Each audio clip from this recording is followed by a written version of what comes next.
The Books Podcast, presented by Tim Hague and recorded in front of a live audience at the Owl Bookshop in North London. In this episode, Tim is joined by Alwyn Turner to talk about his new book, A Shellshocked Nation. By the mid-1930s, there are machines on the streets dispensing contraceptives.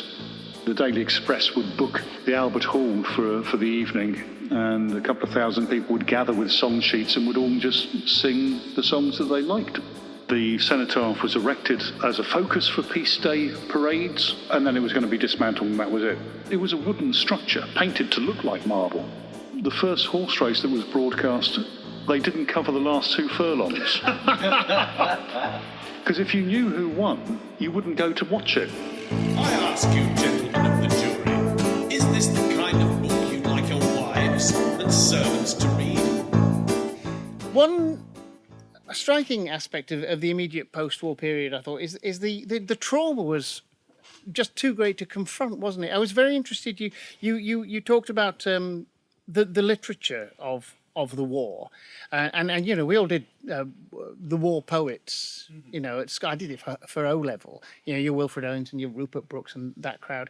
And I had never realised that there was a sort of a silence for a long time. It was about 10 years before anybody wanted any of that material. Yeah, people were writing it. I mean, the war poets were producing stuff. It's just nobody wished to buy this stuff at all. It was sitting unread on shelves. And I think it was simply that it was too horrific to contemplate. It is 10 years almost exactly. The 10th anniversary of the armistice in 1928, you suddenly get this rush of books start appearing then. But there's been no interest previous to that. And you've got a publisher who had shelves full of this stuff. Trying to discount it and still not managing to get rid of it. 7 and 6, and he said, I can't sell it for threepence. Yeah. And I think that is because it was such an extreme experience that those who were there didn't necessarily wish to relive it. Those who weren't there didn't really want to be told about it. And the people who were just too young regard it as being kind of old hat, and it was being held against them that they hadn't been part of this world and they hadn't experienced it, and they kind of turned their back on it as well. Well, you write in the book the focus was on rebuilding, not reflection. So there's descending a sort of cultural silence. Yeah, it wasn't to be discussed. But Arnold Bennett called it moral cowardice. Did he have a point at all? Well, the people didn't actually wish to confront that. Yeah, I mean, to some extent, but then, you know, I mean, I can't find it in me to make any judgment on that, really, because I didn't experience that. I've got no idea. It was such an abrupt break with everything that people had known. This is the first war for nearly a century that has involved Britain very directly. And it's a particularly terrible one. Yeah. It's a whole generation. Yeah, you have various colonial wars building up to the Boer War, which tends to get played down a bit now, but was big at the time. But a war that's actually in Europe, this is something that people haven't experienced for 3 generations. I think it comes through in the book that, it seems absurd to say an innocence was lost. A sort of silliness was lost. The Edwardians had a sense of fun, and while there was fun, it was a less carefree kind of fun going on right after the war, once it had finished. Yeah, it becomes quite frenetic at times as well. I mean, the end of the war coincides almost exactly with the arrival of jazz from America. And we'd had ragtime pre-First War. But jazz was something so wild and unconstrained, and there seems to be something in that. It feels chaotic, and quite a lot of the time does, as if, again, the effect of the war, I think. Everything's been thrown up in the air and it hasn't settled yet. We might come back to that. You've said yourself that if there is a theme to this volume, it's that in a turbulent time around the world, Britain never seemed likely to lurch into any kind of extremism of the right or the left. I mean, on the continent, you've got the age of dictators. It's Stalin, Hitler, Franco, that crowd. But Britain never looked like losing its mind. Why? What was different about? Why did Britain have a sort of much more balanced feel to it? Even America. There's a historian called Daniel Snowman who said that for a brief period under FDR, the USA flirted with National Socialism. It's probably going a bit far, but the rest of the world did seem more febrile. Yeah, and Europe in particular, which was where we would compare anything to. The expression "age of dictators" already being heard in 1923. Mussolini, Ataturk, developments in Spain and Germany. People are already in 1923 saying maybe democracy is not permanent. Maybe this is coming to an end.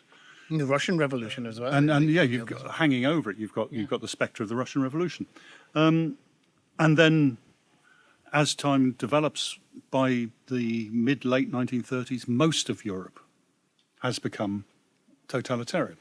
And even those countries that retain a democracy, there's still a very strong presence of extremist politics. The Communist Party does very well in French elections. There are fascist parties doing well in Belgium. And in Britain, there is no equivalent at all. We have Sir Oswald Mosley, and he really doesn't amount to a great deal. And he's still a name. We still remember his name. It is but extraordinary. He never was, he was never a force in any significant way. No, it's not in his... Once he'd left the Labour Party, which was his one chance of actually getting somewhere, I think, and turned to fascism. At its peak, the British Union of Fascists had about 40,000 members for a couple of months. This at a time when there are 6 million trade unionists. Really, it's a footnote at best. I mean, it really doesn't take off at all. The fact that he gets a lot of attention at the time is because parliamentary politics is quite boring, because there is a national government that has got such a huge majority in Parliament that nothing else is going on, really. And he's a splash of colour, so the newspapers pay attention. But he's retained that status somehow. History has talked him up into a level that I don't think is appropriate. Clearly you're right, but it's because we didn't have a Hitler or a Franco. I think there's a certain drama envy. The rest of the world is doing exciting things, even if they're not good things. Things are happening, and in Britain, actually, the tone of the late 1920s and the 1930s is really quite peaceful, and I think, there's the need to have a bit more excitement in it. Why it's peaceful and why we don't go for this extremism, I mean, any number of reasons, I guess. At its heart, because Britain is an island and the borders have been secure for so long, that you've had time to develop the institutions that embed democracy. So it's not simply voting in an election, the House of Commons and local elections, whatever. The fact that people belong to organisations that operate in a democratic way. That might be the British Legion or the Women's Institute, where you have these... It was an age of voluntary associations. Yeah, and you have these groups of people coming together on non-political grounds. And then you have the tens of thousands of tiny clubs and associations that are devoted to rose growing or penal reform or foreign cinema or whatever, these hobbyist groups. And they tend to operate in a very democratic way as well. They will elect a committee and they will have somebody taking the minutes at a meeting and reading the minutes at the next one. And all of that process, that democratic process, is non-political.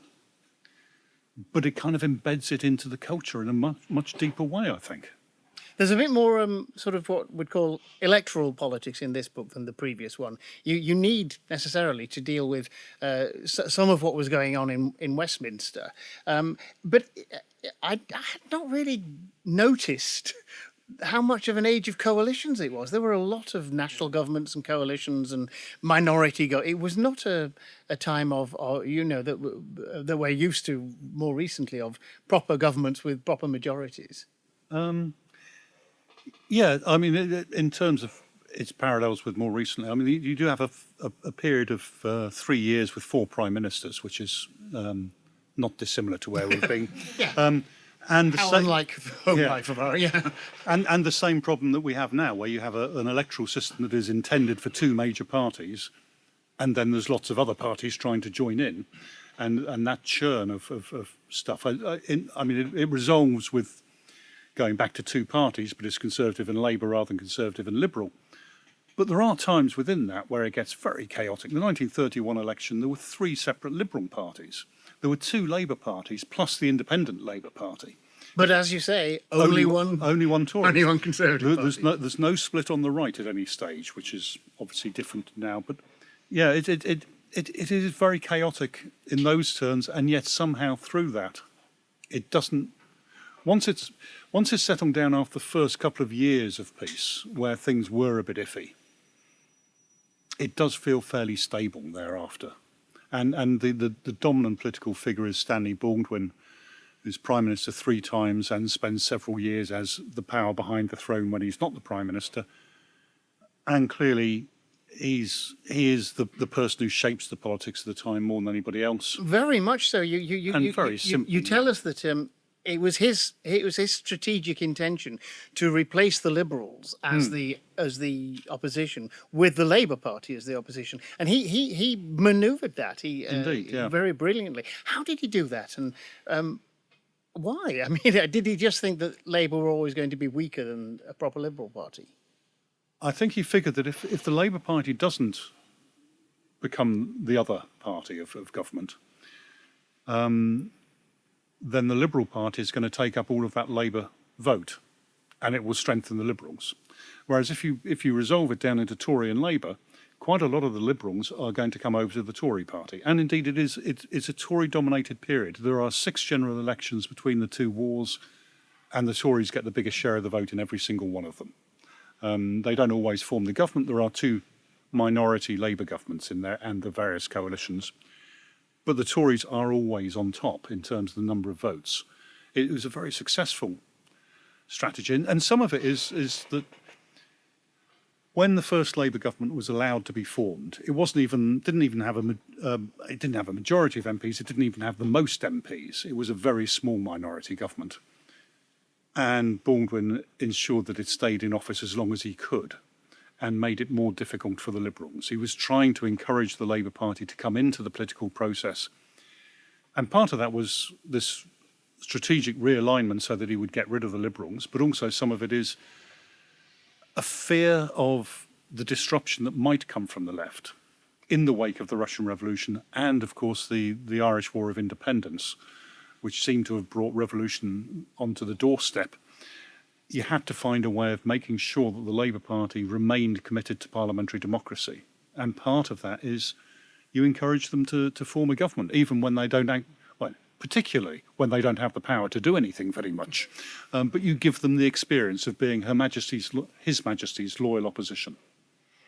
And of course, there's also the consideration that then Baldwin did not have to go back into a coalition with Lloyd George, which he was planning never to do if he could possibly help it again. Yeah, I mean, Lloyd George is one of the other figures who kind of hangs over the period as Prime Minister as the war ends and carries on as Prime Minister for 4 years afterwards, but is seen by pretty much everybody by this stage as trouble. The Liberal Party don't trust him, let alone any other parties. He's seen as any of the Liberal parties, in fact. Yeah, well, he had his own small Liberal Party for a bit, but he is clearly one of those people who is not going to settle comfortably into anything. He is concerned with Lloyd George above all else. Yes, how unusual for a British politician. Yeah. I want to talk a little bit about morality. What effect did the war have on morality in general? And you may range as wide as you like. We can talk about sexual, criminal, or narcotics, any of these things. But you would imagine that perhaps the disruption of the war would loosen people's inhibitions. Yeah, it does. I mean, and during wartime, there is always, yes, a loosening is a reasonably neutral way of putting it. A loosening of morals, yes, there is, and that does hang over. The divorce rate goes up. I'm not very much, and it's still not very substantial, but it does remain higher in the post-war period than it had ever been before. you start getting the appearance of contraceptives, which took me slightly by surprise. There were by the mid 1930s there are machines on the streets dispensing contraceptives, in the same way that older viewers will remember cigarette machines used to be placed strategically outside housing estates, and that seemed to me surprising. But that was partly because you'd had 4 or 5 million men in uniform in France, with the prostitution that always accompanies a war, and they'd encountered sheaths for the first time, and the condom became a thing. Relevant to this, I'm going to quote from your book. I'm going to quote back at you, so you'll have heard this. But you've got some small ads from the personal columns. There's a couple that rather I took to. There's one bit of fluff.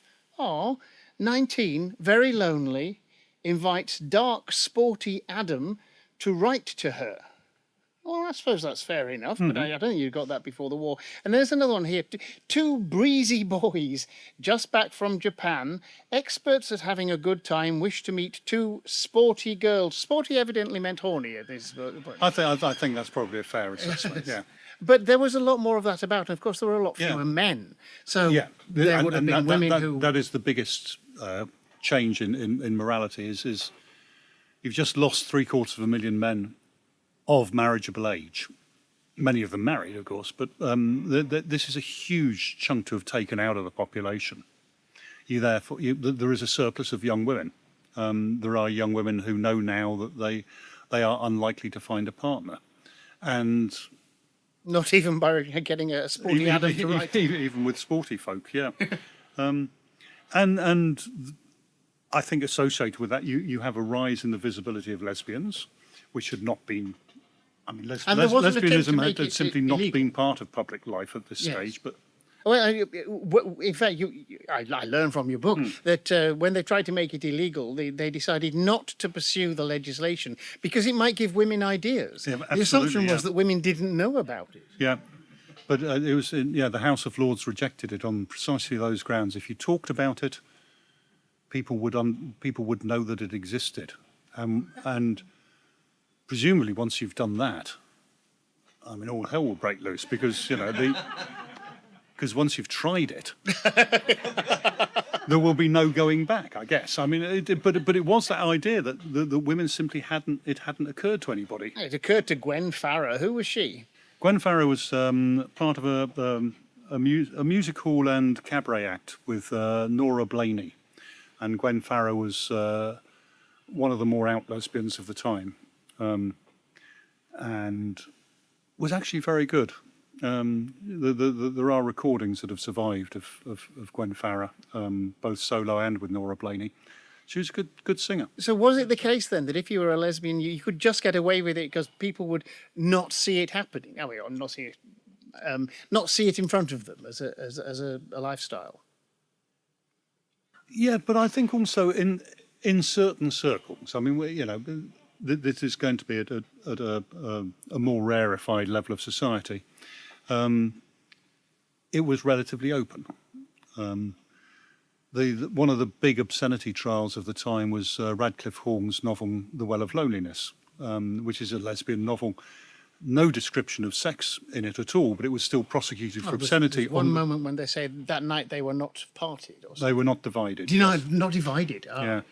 And that's the extent of the sexual content of it, but it was roundly denounced in the Sunday Express as I would rather give my daughter a vial of prussic acid to drink than read this book, and it got prosecuted for obscenity. But the fact that she actually managed to publish it was a thing. Before the war, that would not have found a publisher. Indeed, her own publisher did refuse it, and she had to go elsewhere. Cape, yeah.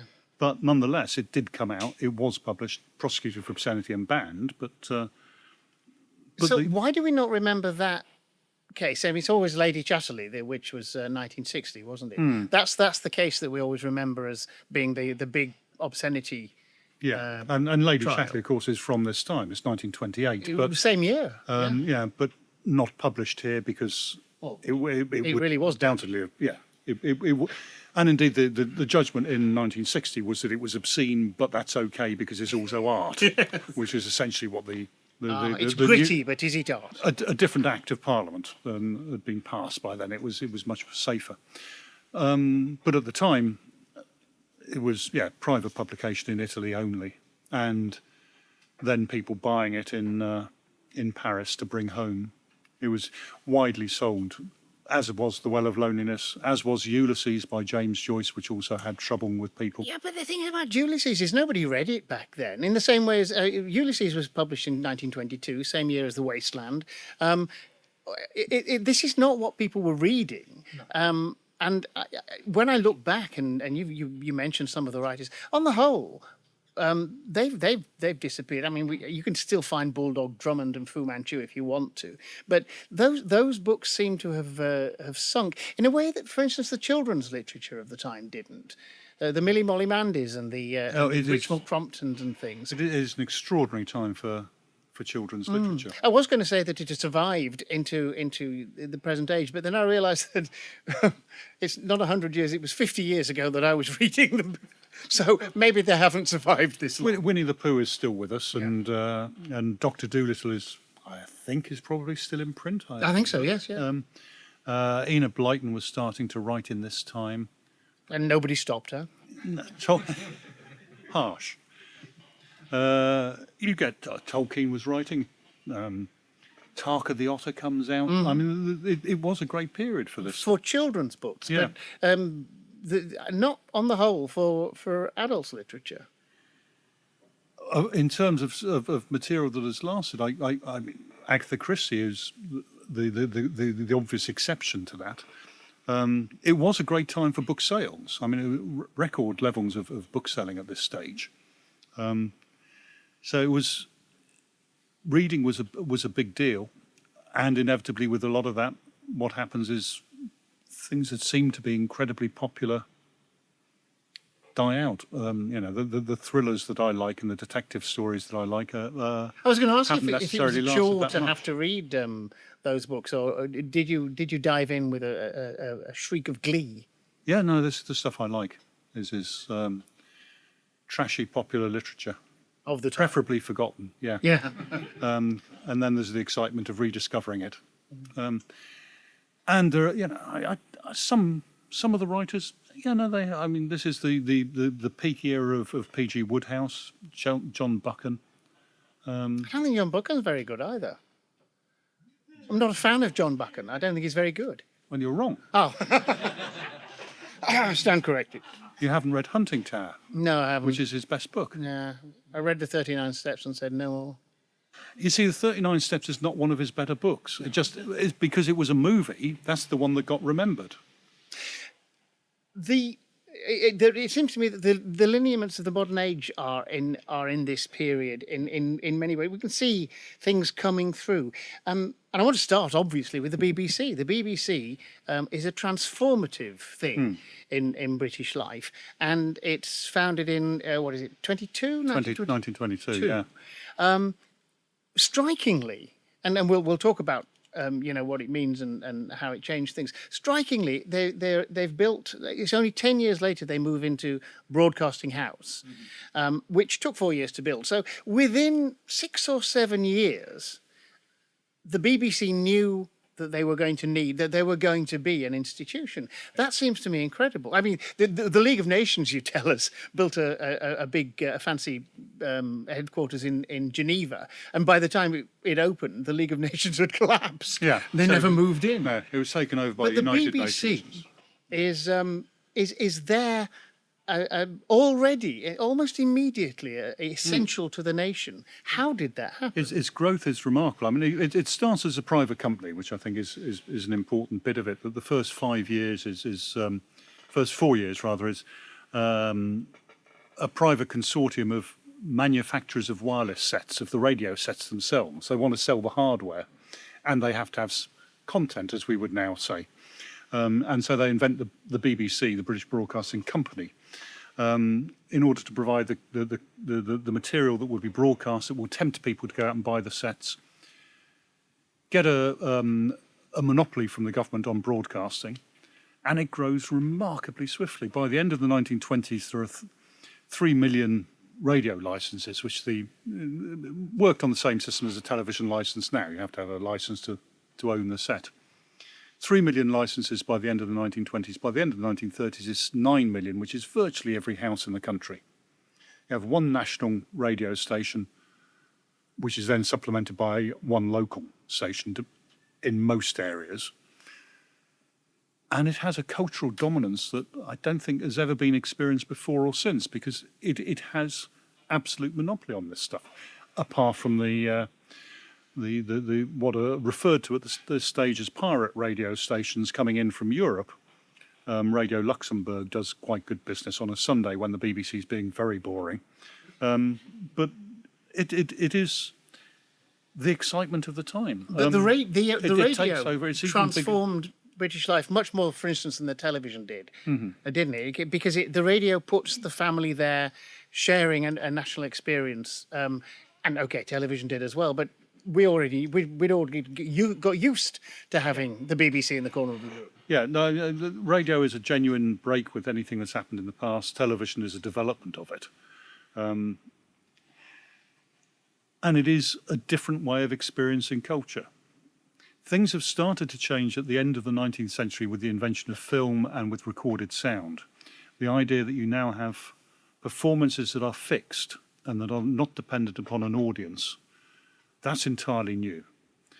And then radio kind of adds a new element to that, where it is a shared experience. There might be 6 million people listening, but you're all listening in your own home individually or with, as you say, immediate family.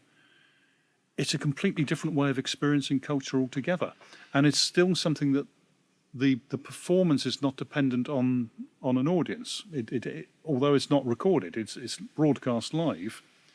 The performer and the audience are obviously geographically separate. And so again, people started to worry that with that and with the inexorable rise of the cinema, that somehow culture was becoming passive. And people were not participating in it. It was just something that we received. And again, I think there's a parallel with today as well. There was a concern these days that somehow we're all atomized and experience things separately from each other. That's very much part of the time, and then the reaction against that, which I think is why it's a great era for voluntary societies, as we were saying earlier, the rise of working men's clubs and British Legion clubs and the Women's Institute and the community singing. The fact that the Daily Express would book the Albert Hall for the evening, and a couple of thousand people would gather with song sheets and would all just sing the songs that they liked. Or at the FA Cup final, people started singing "Abide with Me," and it becomes woven into the culture of football that there is this hymn that we wish to sing together. That idea of community is still something that people clearly cherish, even at the same time they're reducing it in other areas. We said earlier on that there weren't the sort of the fascist leaders, but there were men with the temperament. We mentioned Lord Beaverbrook. We might come back to the press barons in a moment. John Reith, though, you cite as one of the autocratic, dynamic leaders, but not politically. What was Reith like? Was he a terrible figure, and was he was he just a visionary? Should we admire him? Well, kind of yes and no. I mean, he's an appalling human being in many ways. His children could never speak well of him. He was probably a repressed pederast. He was a bully and absolutely convinced that he was right at all times. He had a very strict Calvinist upbringing with a Presbyterian father, a minister as a father. It's always a good start, isn't it? He felt that he had been spared in the war. He served on the front line. I mean, he was wounded. He had a bullet scarred his cheek. But he was spared because God needed him for a higher purpose, and the higher purpose turned out to be the BBC. And in many ways, he is a dreadful man. But the institution he created is really quite extraordinary, because given that this was a private company, its interested is in selling the radio sets. That's it. And therefore, what you ought to do is give the public everything that the public wants. In the same way that the American radio, which had started a year earlier, really, had already got going by 1921. And American radio stations just provided the most popular stuff they possibly could. And Reith refuses to do this. And Reith insists that this slogan that he comes up with to inform, educate, and entertain, but entertainment, there's a very steep fall off after the first two. He's not, he's not that big on entertainment. But that's a vision of public service broadcasting that works, and that did work, and was completely on its own in the world. I mean, it was a unique institution. He resists as much as possible. He resists political pressure, comes into a bit of conflict with the government over things like the general strike, but and ultimately he knows that he has to yield if the government is absolutely convinced. But he does resist political pressure from the churches, pressure from the entertainment industry as it existed at the time, who really didn't want anybody to appear on the radio at all the variety theatres and the concert halls tried to ban people from going on the radio because they thought it would destroy their industry. It's a huge number of people who know what he ought to be doing, and he simply ignores them. As he ignores the audience. He's got no interest in audience research. This is another part of your big theme, because the sort of the possibilities of censorship or government control. You've got Dr. Goebbels over in Germany. You've got Stalin. The BBC is self-governing. The British Board of Film Censorship is an industry body, not a statutory one, and you've got all these areas in which the state could interfere. You've got the Lord Chamberlain, yes, still governing what goes on stage and things, but what you don't have is a system of control. It's much more Britain is not an extremist country. We don't need to sit on these things quite as heavily. No, what you do get is a censorship of politics, particularly in the cinema, where it's not any particular view of politics or any position that is censored. It is just politics as a whole. The entire thing is not to be discussed. The secretary of the British Board of Film Censors says at one point in the mid-1930s, "I'm proud to say there is not a single film showing in London that addresses the issues of the day." This is... And it's just a simple blanket. And labour relations, and trade disputes, we're not having any of that at all. There is nothing. And that's part of why Britain is very peaceful, I think, is politics is not something you talk about in public. It's the old pub cliche of no politics, no religion. On a grand scale, the BBC doesn't want to do politics particularly. It'll allow a bit of scope for political dramas, but even then it's not going to be too derive an advantage. You mentioned the general strike. When the newspapers were not printed, the BBC became the place you had to go to get your news. Yeah, and took advantage. And was allowed to broadcast the news earlier. Up until that point, the newspapers had lent on the government and said we're not to have any news bulletins until 7 o'clock in the evening, by which stage all the newspaper sales of the day will be done. The mornings and the afternoon, evening papers, all finished. Then you can have news on the radio. If we put it any earlier, people won't buy the papers. And that was a kind of a general feeling across all industries somehow. This new institution of the radio that was growing so rapidly was going to threaten everything. There was a broadcast of the first horse race that was broadcast. They didn't cover the last 2 furlongs. Because if you knew who won, you wouldn't go to watch it. the only reason for horse racing in this assumption is gambling. Therefore, you've got to go to the course and the on-course bookies. And this was the same kind of attitude taken by the newspapers. They don't want the radio to be broadcasting news because that will undermine them. And then the general strike, as you say, newspaper production halts. There's a government paper and there's a trade union paper. Those are the only two that survive. And the BBC starts broadcasting news in the afternoon. And of course, once that dam has burst, there's no going back on that. But the general strike only lasted 9 days. It's still a thing that we refer back to. But it was actually a damp squib. Again, is this more expression of the relative peacefulness of Britain? But of course, the trade unions, as you point out, were not revolutionary organisations, which in some places, other countries, they were. They were not. They were. The leadership tended to be committed to parliamentary democracy. There were obviously factions within unions that saw them as being a more revolutionary organisation up until the general strike, when it was clear that that wasn't the case. And the fact that it is the general strike, because we only ever had the one. Yes. And wasn't that general anyway. There was a 15 million strong workforce. You're talking about. And volunteers going in and three or 4 million people on strike. I mean, at the end of it, the king said, George V said, we should be proud of our nation. Not a single shot fired, not a single life lost.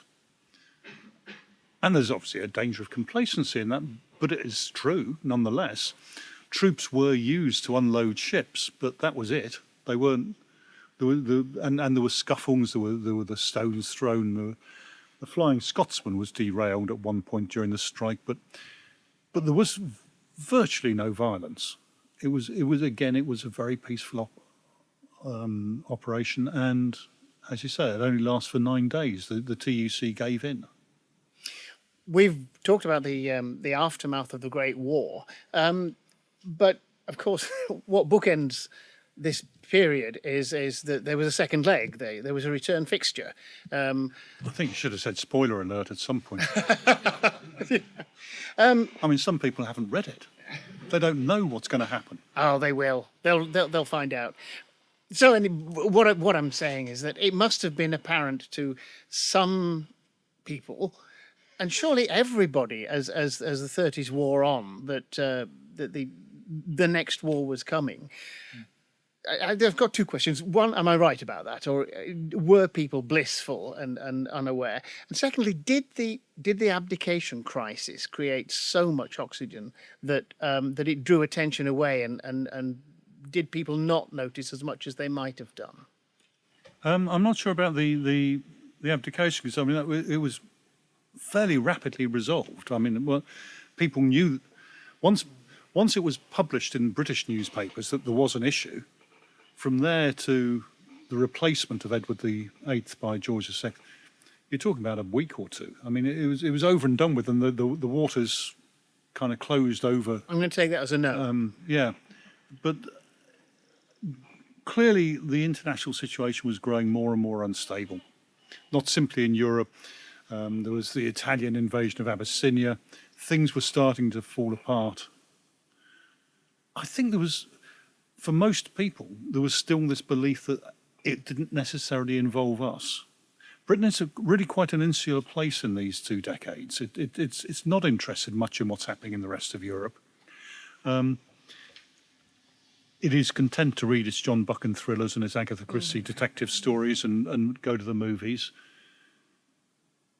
And there's not a great deal of interest in what's going on in the world, other than a sense of it's getting worse. You write, in the last summer of peace, you describe Britain, by historical standards and by comparison with most of the world, it was a land of liberty and contentment. Yeah, even in that last summer of 1939, it is remarkable how peaceful it was. There are newspaper reports that more people are travelling to the continent for their holidays than ever before this year. And Butlin's holiday camps, which was a fairly new development, were doing The storming centre business. part of its day. Yeah, and all of this stuff was people were averting their eyes until it becomes absolutely essential, and then there is a sense of wearied. We must put on our war boots again, and oh God, we've got to do this once more. But mostly people had hoped not to get to that stage and had believed, well, I don't know they believed that they wasn't going to, but if you didn't think about it, that was probably the best option. Also, you can sort of imagine a horrible future, but you can never really feel it. It never feels as it possibly could do it to us. Yeah. And yet, of course, it does. But you can see a change somewhere around 1935, 36, when there had been a great deal of interest in pacifism from the moment that the cultural You've got silence the Oxford ends. Union passing motions that Yeah, we'll never fight for king and country. yeah, And things. Yeah. And the rise of the Peace Pledge Union, the fact that you had a pacifist leader of the Labour Party for 4 years with George Lansbury. Pacifism, internationalism. The League of Nations was, people put enormous faith in the League of Nations as this will institute some kind of international rule-based world where we will not have to go to war. That would be nice. Can wouldn't resolve things. But you couldn't, because the League of Nations didn't have the authority to enforce its will. And crucially, America was not part of the League of Nations. And without America being involved, it lacked the clout to do anything. For the whole of the 20th century, and indeed obviously now, America is the important power broker in the world. And if it was sitting out the League of Nations, then the League was not going to really matter. Killed Woodrow Wilson trying to get them to ratify it. But that's not part of this book. Well, I have rather hogged your attention. I wonder if anybody has any questions or any issues they want to raise. Yes? Okay, I wondered if you would care to comment on two things. One is the pandemic, the Spanish flu, because my understanding was that was almost as devastating in terms of life lost as the war. And do you credit it with influence? The Spanish flu worldwide killed more than the war did. In Britain, it was about, and it's figures are vague on it, but it's probably around 250,000 people. It's about a third of the loss in the war. And it disappears entirely. There isn't, it leaves no trace whatsoever. It comes and goes. Is one of the worst, probably the worst epidemic we'd had since the days of the plague. But to some extent, because it really hits in 1918, this is a country that is already used to suffering and to loss, and it doesn't make that much impact. It's not very dramatic.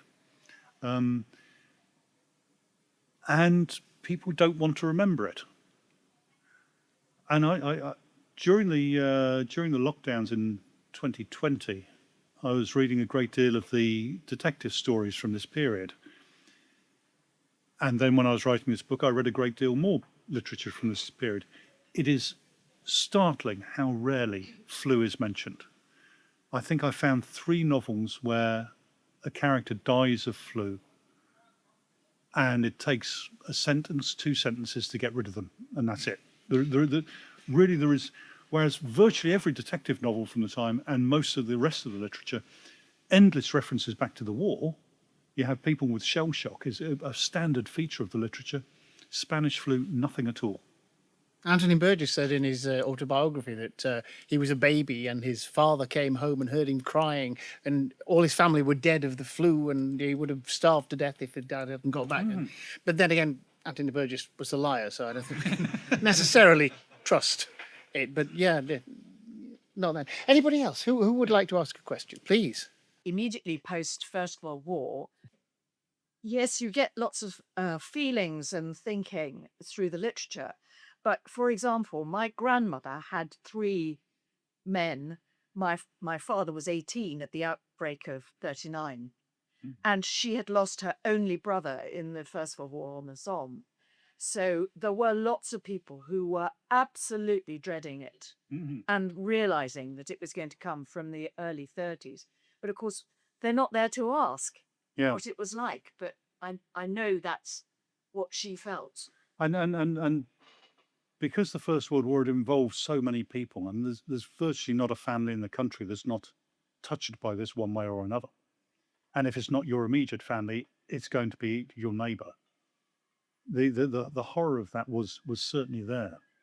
But as I think quite a lot of it was, there was a wish to turn away from it, and the newspapers at the time don't really don't want to cover it too much either. It's all something that's happening over there, and maybe we can avoid it. But the people, Even though people know they're not going to really. the people quietly did want to. You start off by talking about George V, asking for a great silence on the first anniversary, and the whole country stops for 2 minutes, and everything stops, and that's an expression of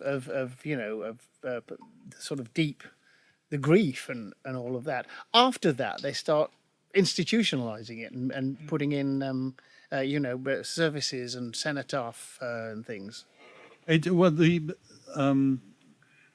cenotaph was there for the first silence on 11th of November 1919, but it wasn't the current cenotaph. It was the temporary one that had been erected for Peace Day, which was supposed to be the big celebration.